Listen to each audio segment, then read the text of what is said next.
The scriptures say you shall have mercy, you shall have judgment without mercy, that have showed no mercy. And this is why when YAHAWASHI comes back, he's coming back to tear you limb from limb.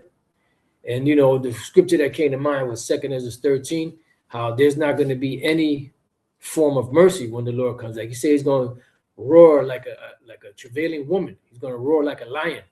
He's going to shout when he comes back, to let out all that, all of that, waiting, that, the weight that he's been waiting for, the exhale to get, vengeance.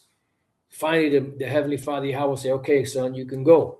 So if he and his father were the same, would not he already send himself down here? For them clowns out there, they say that the Heavenly Father and the Son are the same entity.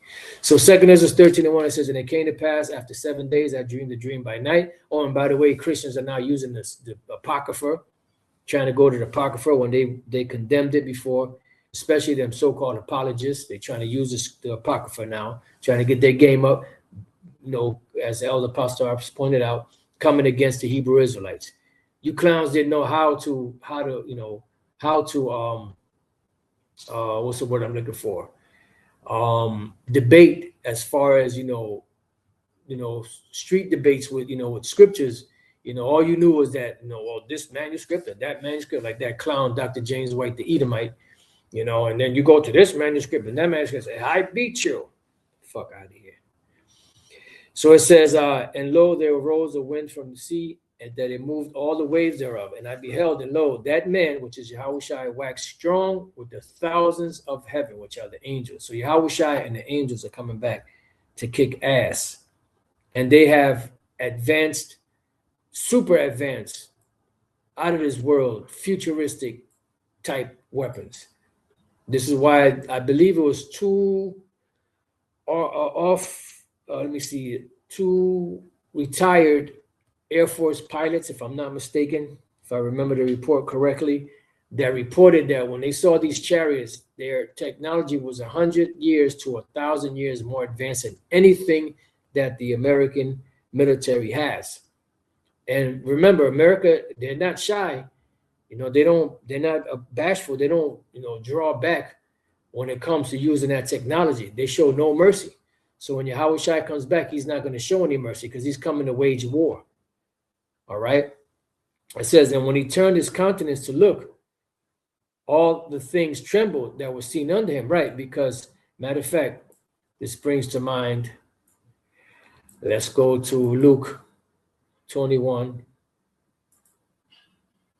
You have to understand, like you can see movies, you can see different ID4 and all these different movies that show you so-called aliens, but they always show you the American military always winning at the end. That's not the outcome. That's not the outcome. That's not what the outcome is going to be. It's going to be totally, totally different. Let's go to Luke 21 and 25. It says, and there shall be signs in the sun. This is signs to usher in or to let us know that YAHAWASHI is on his way. And there shall be signs in the sun and in the moon and in the stars, and upon the earth distress of nations. And we see that happening right now. Let's look up this word, distress of nations. These are the uproars of the people.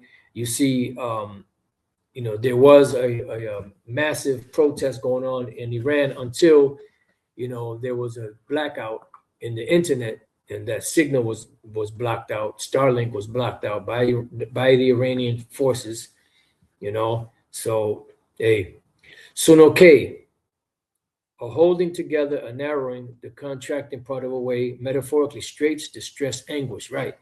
Because it's like there's a big fire in a building, right? And there's only one way out.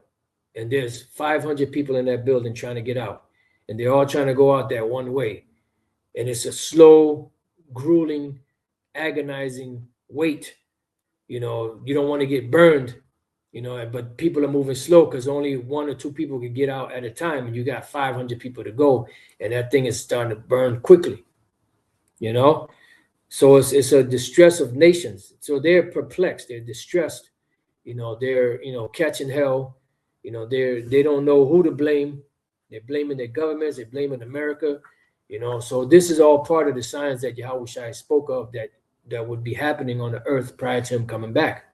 It says with perplexity. Matter of fact, let's look up that word perplexity. I'm not sure if it's going to be the same. Nope, it's different. A different word. Aporia. The state of one who is in perplexity. Okay, that ain't saying much. Let's look up the word perplex, which means to be troubled. Perplexed of something complicated or unaccountable. Cause someone to feel completely baffled. Why are they going to be baffled? When they're looking at the chariots. When they're looking at that gigantic chariot, YAHAWASHI is coming in. When they're looking at these different chariots, they're going to think, oh, it's aliens, it's, aliens. They're not going to know what to do. They're going to be perplexed, baffled, troubled, puzzled. All right? And then there's another word here, quandary, state of quandary. I believe I heard this word before, but quandary, a state of perplexity, of uncertainty over what to do in a difficult situation. Yeah. So you're going to be left there baffled, not knowing what to do from all of the stuff that's happening, from all of the, not the mishaps, the stress of the world, the hard times, the uncertainty of life in these times, right? It says, and upon the earth, the stress of nations with perplexity, the sea and the waves roaring. Yeah. You're going to see tsunamis and, different things happening worldwide to let us know that YAHAWASHI is on his way. Now, there have always been wars. There's always been famines. There's always been plagues and pestilence all through our history. So what makes this time different? Well, what makes this time different is never in history has it happened all at once as it is. And never in history has there ever been an infrastructure set up technologically like today's advanced technology that Esau has. That's the difference.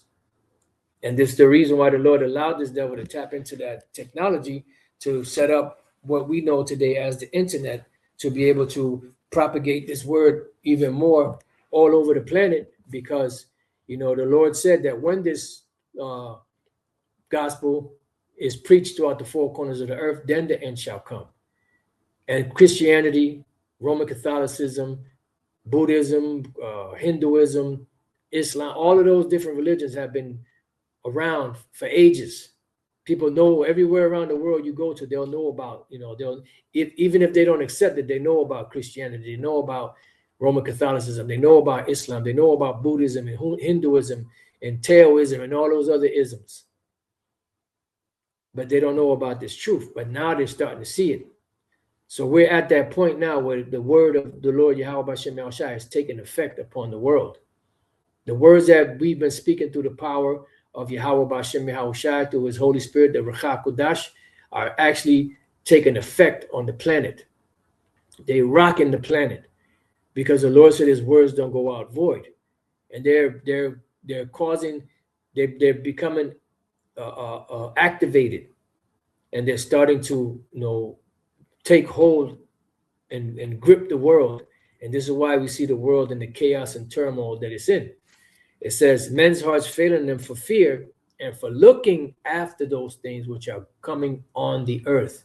Missiles, the chariots, the lasers from the chariots, for the powers of heaven shall be shaken. They're going to be shaken two ways. People are going to be scared. Like it says, Isaiah 13, they're going to, die of heart attacks. But also, when the missiles start to hit, the earth is literally going to shake.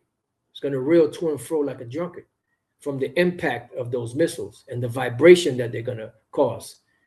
It's not going to just be one missile. It's going to be 200 million. There's different, warheads. You have China now that has a new missile. They call it 61. It has 60 nuclear warheads and one hydrogen bomb. So they don't only have but so many thousands of nuclear warheads. Yeah, but how many warheads do they have? And how many warheads are they actually, letting the people out here know? Because before this whole situation in Venezuela, who knew that Esau had that type of weaponry? They incapacitate people, make them vomit. Now we knew about the sonar thing where they can incapacitate you, but did not on that level have you throwing up blood and have you all fucked up. You see? So it says, and then shall they see the Son of Man coming in a cloud with power and great glory. And when these things begin to come to pass, then look up and lift up your heads, for your redemption draweth nigh. Yeah, because Yahawashi is coming to defend us, man. He's coming to do work and defend us from this monstrous evil, thing called Esau. So let's go back to 2nd Ezra 13. And I'll read 3 again. And I beheld, and lo, that man waxed strong with the thousands of heaven. And when he turned his countenance to look, all things trembled that were seen under him. Because, all eyes shall see him. And wheresoever the voice went out of his mouth, all they burned that heard his voice, like as the earth faileth when it feeleth the fire. And this also reminded me of the book of Habakkuk, chapter 3. In Habakkuk, chapter 3, we're going to start at the first verse. A prayer of Habakkuk, the prophet, upon Shigionoth. That's like a rambling poem, something that you're seeing stuff and you're like still incoherent. You're trying to, understand what's going on, but you're still writing or you're still reciting or speaking on it. So it's like a rambling poem, because you got to remember when stuff like this happens, the Lord YAHAWASHI has to put the spirit on you to be able to keep your wits about you. Because there's going to be so much shit going on. So remember, the prophets seen it. They got sick. They seen these visions. They got sick. They were frightened. They were nervous. They were trembling. And when you're in that state of panic, it's hard to to think straight. Because remember, this is the day of the Lord. This ain't just no 9/11 or no 2020 situation. This is the day of the Lord. And then when the day of the Lord comes, which we're fast approaching, the Lord's going to show out and show these mother effers, that they better and they must and they will respect him, including you clowns out there that call yourself Israelites that keep denying the name of the Lord. You're going to learn some respect. So verse 2, O Lord YAHAWASHI, I have heard thy speech and was afraid. See? O Lord YAHAWASHI, revive thy work in the midst of the years, because it's time for the Lord to work. This is why it says, though it tarry, wait for it. At the end, it shall come. It will surely come. It will not tarry. So we're at the point now where the prophecies are not tarrying anymore. They're actually taking hold of the earth. They're actually shaking and moving things. Because the Lord said before he does anything, he reveals the secrets unto his servants and prophets. So obviously the Roman Catholic Church, the Christian Church, all these different Islam, none of them churches are prophets of the Lord. They're false prophets. Because if that was the case, the words that they spoke would have been shaking the earth right now. The Lord would have been back by now. Because those are global, religions. But this right here, the Hebrew Israelites, what we've been teaching, going back to Elder Albert Bivens, about 60 plus years or so, this is what's shaking the world. This is what got the world shook to the core, in the so-called religious, circles. This is why you got all these Christians now gathering together. You got like 20 different so-called Christians on a panel, that went to school, college, or whatever the case is, debunking the Hebrew Israelites. God damn, I thought we were meaningless. I thought we were just some, run-of-the-mill, some bugged out individuals. Why so serious? O Lord, YAHAWASHI, revive thy works in the midst of the years. In the midst of the years, make known. Why? Because before the Lord does anything, he reveals it to his servants and prophets, which tell, speak, prophesy, and then eventually the Lord acts. And we're at the point now where the Lord is acting. In wrath, remember mercy. So when all these things happen, remember mercy upon us, O YAHAWASHI, thy humble servants that are out here, defending your gospel, preaching your gospel. Please remember mercy upon us when all this hell, comes upon the earth. When Jacob's trouble is in super full bloom. When these devils come with these types of weapons, that incapacitate people. Remember thy servants that have been, serving you, and put thy force field and thy protection upon us, so that when these devils come, they could be amazed at that their bullshit doesn't work on us. Lord's will, we be the elect. It says the Most High came from Teman, which Germany, and the Holy One from Mount Paran. Just going back, the Mount Paran, that's in what they call the Sinai Peninsula, between the Gulf of Suez and the Gulf of Aqaba. Selah, his glory covered the heavens, and the earth was full of his praise. So his glory covered the heavens. We're going to touch on that, but it says, and the earth was full of his praise. Let's go real quick to, matter of fact, no, it's in the same, no, it's in this second chapter. Let's do this. Boom. Habakkuk 2:14. For the earth shall be filled with the knowledge of the glory of the Lord YAHAWASHI as the waters cover the sea. So the knowledge is going to cover it, and also the chariot of YAHAWASHI is going to cover it, and the other chariots that are going to come with the Lord, the angels. So Habakkuk 3:3, it says, his glory covered the heavens, and the earth is full of his praise. His glory covered the heavens. The heavens is the heavens of the heavens of the heavens of the heavens of the heavens of the heavens of the heavens. Inside joke. His glory covered the heavens. That's dealing with his chariot. YAHAWASHI's chariot and the chariots of the Lord. Matter of fact, hold on. Okay, I'm gonna hold off on that point. It says, and his brightness was as the light, and this is the beams from the chariot that he's going to shoot when he comes back. You're going to have two types of beam: the lasers from the chariot to destroy his enemies, and what Esau calls tractor beam from the chariot to raise up the elect into his chariot. It says, and his brightness was as the light. He had horns coming out of his hand, and there was a hiding of his power. So let's go to the word horns. Now, the word horns is Quran. Like you have the shofar, you have the horn, that you blow, right? Like in this case, well, this one is shine has horns. Let's see, horn of strength, figuratively. So it's figuratively speaking of strength in this particular verse. Flask, container for oil. That's another term. Horn as a musical instrument, right? You could play the horn. Horn like projection on the altar, right? Because the altar had horns on it.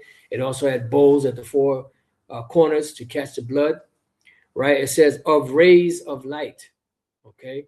Of rays of light. And that's what? The chariots, the lasers coming out of the chariots. And it goes back to the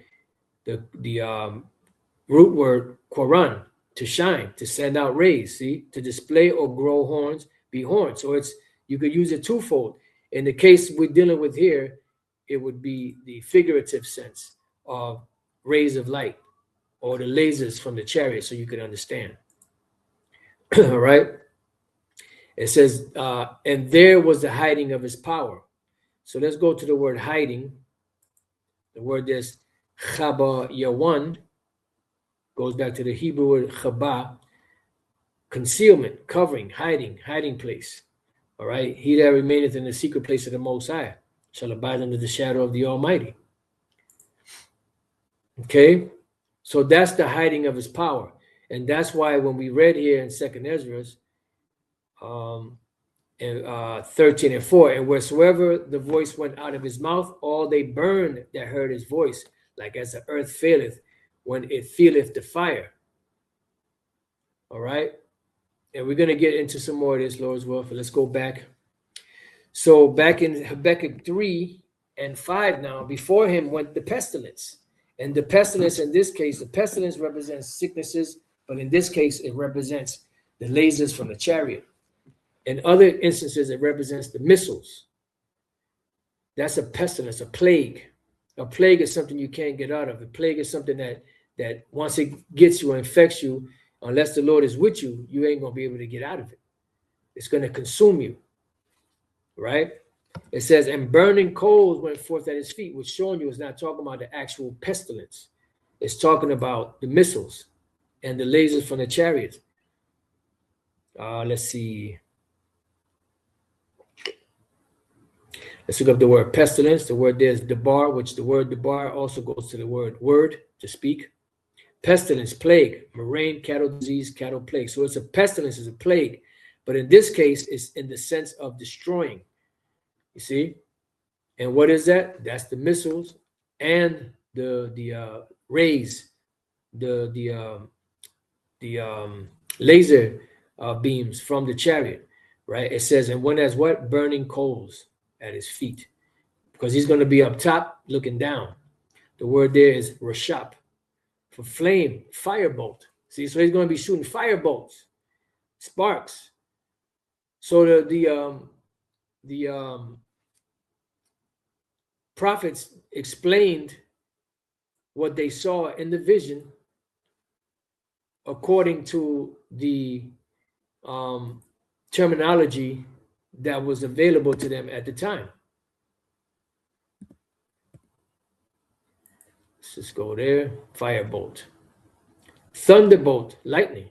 So what is that thunderbolt, lightning? Those are the lasers coming from the chariots, because you also have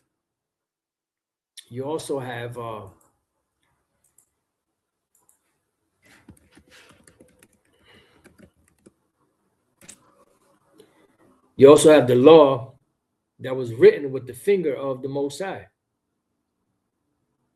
Right here, Exodus 31:18. And he gave unto Moses, when he had made an end of communing with him upon Mount Sinai, 2 tables of testimony, tables of stone written with the finger of the Most High. The finger of the Most High were those lasers, finger of the powers. Salakia. I just want to see what the word fingers is. It's going to be fingers, but this one is symbolic. Atazabai, finger, toe. All right. So pretty much the finger of the Most High represents, the laser that came out of the chariot to write these tablets. All right. So that's a firebolt, the word sharap. So that speaks about the bolt, the coals of fire, the burning coals that's going to come out that went forth out of his feet, meaning because they're going to be shot from the bottom of the laser, of the bottom of the chariot. Okay? So that's the word rashap. It says he stood. So you like to bully people, right? You like to use this high-tech weaponry against primitive weapons in comparison to what you have. So when you like to show out, and then you talk about how you went up in there, Trump, he went up in there. Hey, Trump he's definitely what's the word, like the poster child for the beast, the horn that speak very great things, So you went down there, you boasted about how you had no casualties, and no one can do what y'all do, and the military, no one can deal with your military. And if you other nations don't comply, we're gonna send the military in there, do the same thing to you.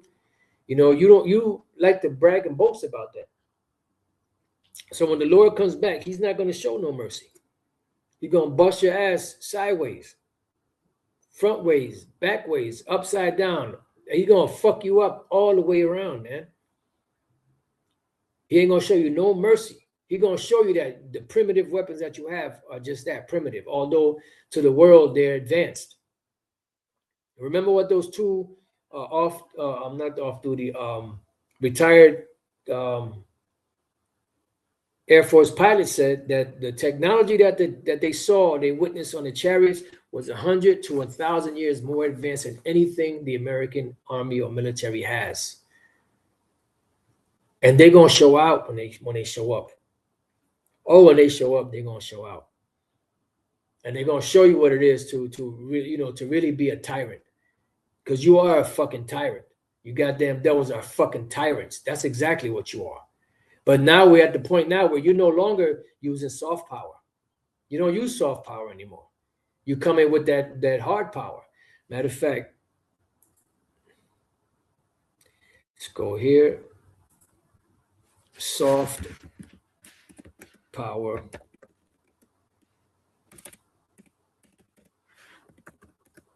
Meaning. Soft power, a persuasive approach to international relations, typically involving the use of economic or cultural influence. What is the opposite?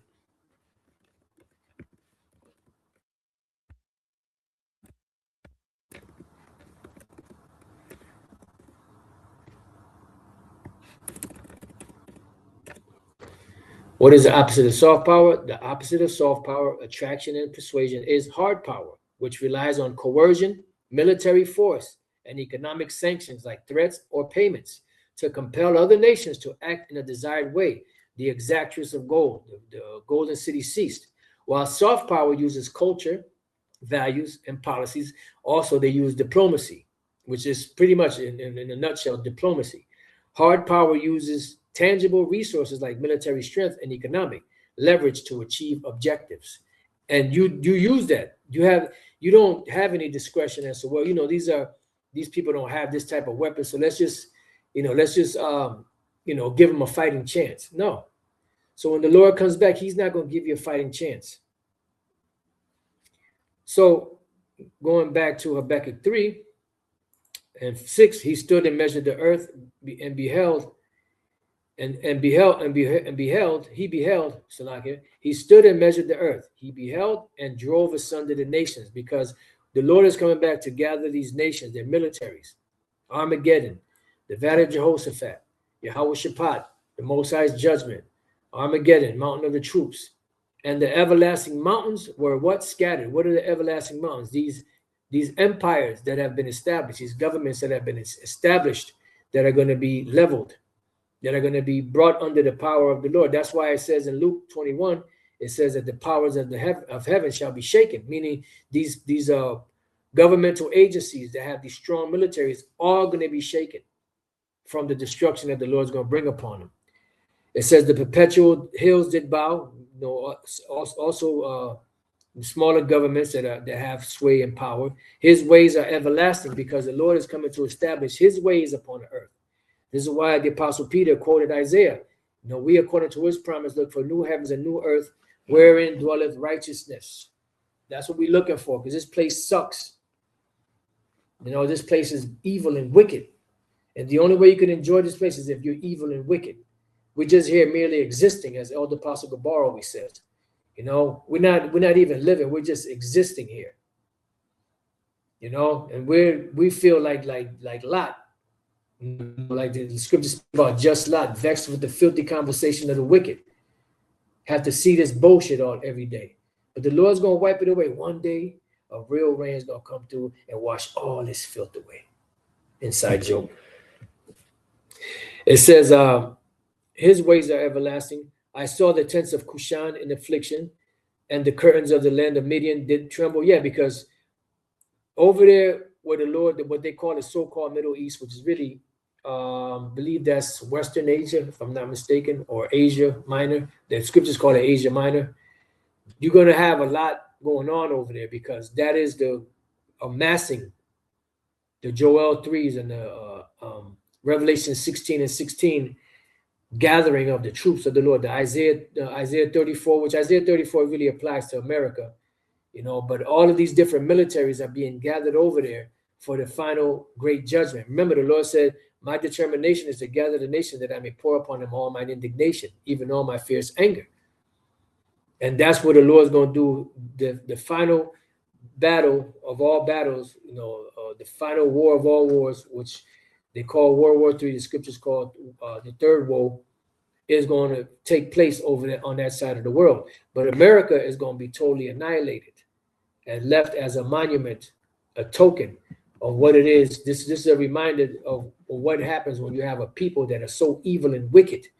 This is what remains. This is what actually happens to them. This is the reward of the wicked. Was the Lord displeased against the rivers? Right, because there was nothing spared. When you got to remember, when Habakkuk is writing this, he's writing according to what he's seeing, and it's horrific. And he doesn't understand what's going on, It says, was the Lord, YAHAWASHI, displeased against the rivers? Was thine anger against the rivers? Was thy wrath against the sea? That thou didst ride upon thine horses and thy chariots of salvation? See? So you rode upon your horses and your chariots of salvation, which are what? The chariots, what they call so-called UFOs. Now, let's go real quick to show you that these so-called UFOs are the chariots of the Lord, and the chariots of the Lord are only here to pick up Israelites, so-called Negroes, Latinos, Native American Indians, and wherever they may be scattered around the world, whatever they look like, as long as their seed line goes back to the so-called Negroes, Latinos, and Native American Indians, right? That's who's going to be picked up. But they also have to be the elect. So when you jump down to Deuteronomy 33 and 26, right? Matter of fact, did we read that? Let me see something. Yep. Because we read up above that the Lord came from Teman and the Holy One from Mount Paran, which goes into the same chapter. When you read from the top verse, it speaks about Sinai and the Mount Paran and Seir, you know? That's over on that side of the world, right? So now we jump down to the 26th verse, and this is the Israelites being addressed here. You jump down to the 26th verse. It says, "There is none like unto the Most High, the power of Jeshurun." Jeshurun, Yashawan, which means darling. You know, you could also use the word first, like the word Yashawan. Then you have the word Ra'ashwan. Ra'ashwan means first. All right. It says, who rideth upon the heaven in thy help. So the Lord, YAHAWASHI, rides in the heaven in our help. You see? Can't you see? Matter of fact, we're going to come right back to that. Let's go to, we could always come back to that. Let's go to Isaiah chapter 31 and 5. I started 4. For thus saith the Lord YAHAWASHI, for thus hath the Lord YAHAWASHI spoken unto me, like as the lion and the young lion roaring on his prey, when a multitude of shepherds is called forth against him, he will not be afraid of their voice, nor abase himself for the noise of them. So shall the Lord YAHAWASHI of hosts come down to fight for Mount Zion and for the hill thereof. He's going to come down to fight for us. Not the other nations. He's coming to kick your ass for what you did to us. You fucking clowns. You replacement theology. I can't wait for I pray that the Lord allow us to see, you know, that we be the elect and allow to see them lasers come and cut your ass down. You fucking false prophets. You goddamn devils and demons. It says, as birds flying, so will the Lord of hosts defend Jerusalem. How do birds fly? In formation. The chariots are coming in formation. You have YAHAWASHI's chariot, big, gigantic chariot.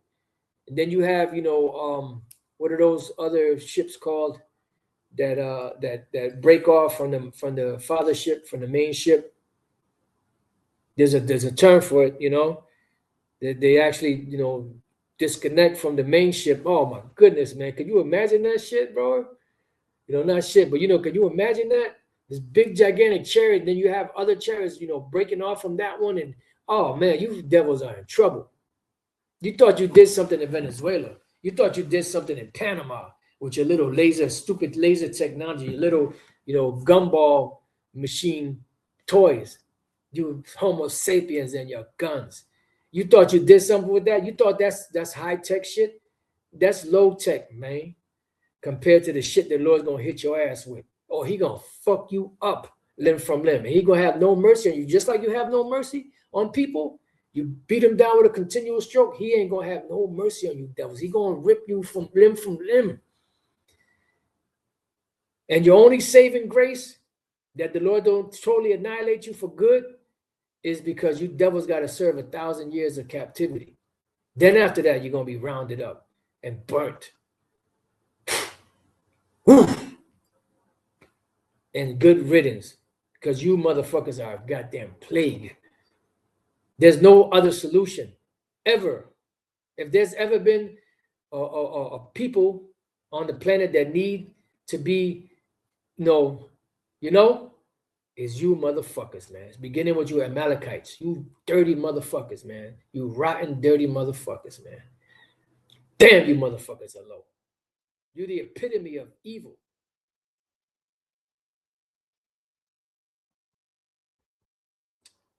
So it says, as birds flying, so will the Lord Yahweh shall have hosts defend Jerusalem, defending also he will deliver it, and passing over he will preserve it. So these chariots are for the Israelites, not for you devils, not for you heathens, and you two magpies, devils, talking about, that you're going to have heathens being brought up into the chariot of YAHAWASHI. You motherfuckers, man. You sell out, turncoat, jive-ass turkey motherfuckers, man. I pray I could also see you motherfuckers get hit with them lasers too. If the Lord find it in his mercy, man, to deliver me, man. Ooh, you motherfuckers, man. 2 Kings 2:11. I start at 10. And he said, thou askest a hard thing, nevertheless, because Elisha asked Elijah, because Elijah said, look, I'm about to be taken away, so let me know what you need me to do for you before I leave. And then Elijah said, look, I want a double portion of your spirit. And he said, thou askest a hard thing, nevertheless, if thou see me when I am taken from thee, it shall be so unto thee, but if not, it shall not be so. And it came to pass, as they still went on and talked, that behold, there appeared a chariot of fire and horses of fire. These are the chariots. It's not talking about an actual chariot and a horse, with fire on it and the horses in front of it, and you have this so-called Edomite God riding in the heavens. You devils got to pay for that. It says, and parted them both asunder. What parted them asunder? What Esau calls the so-called tractor beam. Right? What is, let's see, a tractor beam? Let me see if they break it down. A tractor beam is a fictional or real device that uses waves like light or sound to attract, hold, or move objects from a distance. As you see here. Beam me up, Scotty. Right? See? Right there. Look at that. That's what parted Elisha and Elijah asunder. Right? And Elijah went up by a whirlwind into heaven. Up. See? He went up into the chariot, into the heavens by a chariot. He was abducted by the Lord. And Elisha saw it, and he cried, my father, the chariot of who? Israel, not the fucking heathens, and the horsemen thereof. And he saw him no more, and he took hold of his own clothes and rent them in two pieces. Yeah, because he was sorrowful, because him and Elijah were super tight. And he loved the hell out of Elijah, and Elijah loved the hell out of Elisha. But Elisha got a double portion of his spirit. Damn. So going back to where were we? Okay, so we read that. You know what? The hell with it. Let's go. Psalm 68 and 4. It says, sing unto Yahweh by Shemal Shai, sing praises to his name, extol him that rideth upon the heavens. How he do that? In the chariots. By his name Jah, which is Yahweh. It's a shortened form of the name Yahweh. And rejoice before him. Jumping down to the 17th verse. The chariots of the Most High are 20,000, even thousands of angels. The Lord is among them, as in Sinai, in the holy place. It keeps going back to the same scenario. Deuteronomy 33, Habakkuk 3. The Sinai Peninsula, Mount Paran, which is in the Sinai Peninsula, what they call the Sinai Peninsula. Thou hast ascended on high, thou hast led captivity captives. This is dealing with YAHAWASHI. Thou hast received gifts for men, for the Israelite men. Yea, for the rebellious also, that the Lord Yahweh Shemal Shai might dwell among them. Yeah, because you have all Israel shall eventually be saved. Because the Lord's coming and he removed transgressions from Israel. But in this time, those that don't believe in him are going to die in their sins. And they'll come back to the ones that make it. Point blank, period. End the story. Not in my book. Yes, it is. Inside joke. Just bear with I. Bear with these doves, man. Sometimes they just slide out. Blessed be the Lord YAHAWASHI, who daily loadeth us with benefits, even the power of our salvation, Salah. You know, and that's the daily loading of the benefits of the Lord, which come in many different forms, spiritually, protection wise. You know, sometimes you might find yourself in a jam and don't know how you're gonna, take care of a certain situation. And all of a sudden, boom, a blessing come out of nowhere. You be like, damn, Barakatah YAHAWASHI YAHAWASHI. You know, or a brother, the spirit might have a brother, come into some money, and break you off a little something that you needed and you weren't even expecting it. These lessons, daily lessons, man. Man, I barely could watch any other brother's videos because Elder Pastor does so many videos. It's hard to keep up with those videos. And all you brothers out there doing videos, it's hard to keep up with all the videos. That's why, you have double time. It's like, put it on 1.5 or put it on two times the speed. Try to get through it as quick as possible so you can go to the next video. He that is our power is the power of salvation, and unto the Most High, YAHAWASHI YAHAWASHI, the Lord, belong the issues from death. That's right. But the Most High shall wound the head of his enemies, beginning with Esau, and the hairy scalp of such as one as goeth on still in his trespasses, and you wicked Israelites. The Lord said, I will bring again from Bashan, I will bring my people again from the depths of the sea. So the Lord is going to deliver us from all places on the planet Earth.